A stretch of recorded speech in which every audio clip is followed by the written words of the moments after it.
We are witnessing the fall of not just the Tory government, but also the Tory party itself, as 12 members of parliament have announced that they will be quitting parliament.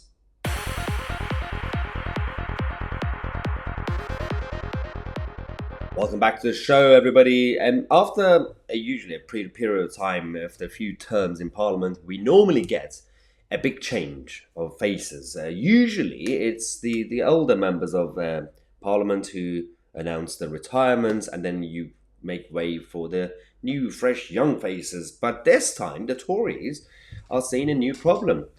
A number of them, 12 MPs, have so far declared that they are quitting. And a huge number of them are younger people who've just become an MP, for example, in 2019. And of course, they all have their different reasons, but the main, the common excuse is essentially the fact that this is the end of it.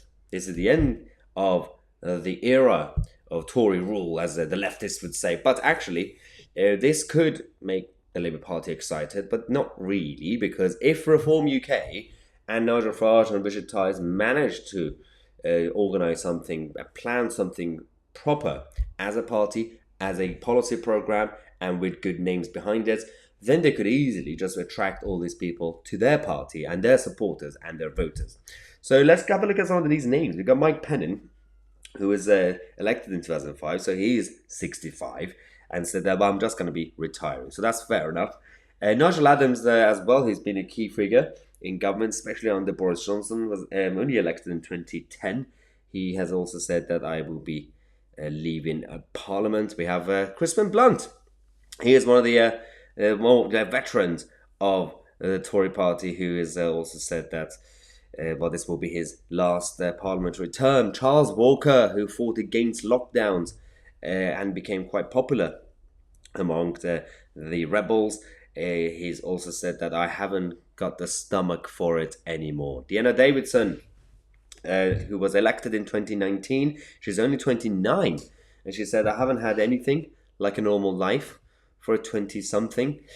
Gary Streeter, he was also a veteran in 1992, he's 62 years old, said that the time has come for me to step back and let a younger person take over. Will Wragg, another younger figure, he's only 34, saying, I've made a decision not to stand at the next election. Now, Will Wragg was pushed out, and he was not happy about the state of the executive branch, the government of the Tory party.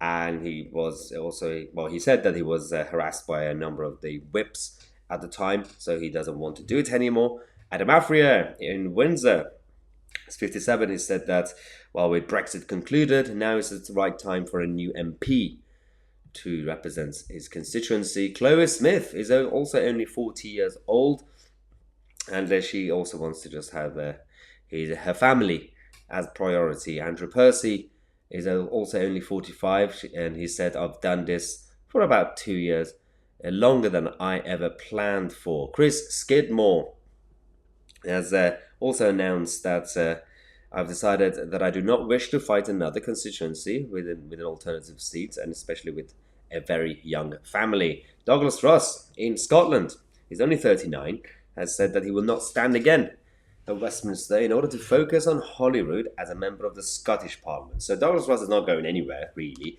He's not quitting the party. He's simply just going to be focusing on Holyrood to fight against the SNP. And considering he's currently the leader of the Tories in Scotland, the Scottish Tories are not really the most competent party right now. If you think the Westminster Tories are bad, look at the Scottish Tories under Douglas Farage. He is no Ruth Davidson. But these updates are important to know exactly what's going on, especially if you are from one of those constituencies. I hope you now are aware of what's going on with your current MP and what could come next. We will be covering all this within the next few weeks and months as we get closer to the next election. We're going to take a quick break. We're going to come back in half an hour on my Tousi, and we are the media.